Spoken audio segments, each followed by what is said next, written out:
Чи тэмцээнд ялсан шагналын мөнгөөр юу хийх вэ? Банкнд хадгалж хүү аваад ирээдүйд хөрөнгө оруулалт хийнэ. Чи хүүгээ авахдаа татвар төлөхөө мэдчихэж байгаа юу?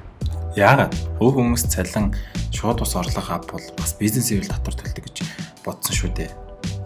Хувь хүний орлогоо дотор хөрөнгөний орлого гэж байдаг. Хадгаламжийн хүү бол хөрөнгөний орлогын нэг төрөл л төө.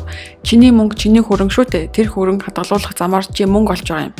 Тийм болохоор хөрөнгөний орлого гэж нэрлэдэг. Хүний орлогын татвар хэдэн хувь юм бол Одоо 10% татвар төлдөг. Чи 500 сая төгрөг хадгалуулаад сар бүр 5,000 төгрөгийн хүү аавна гэж үзвэл 500 төгрөгийн татвар төлнө гэсэн үг.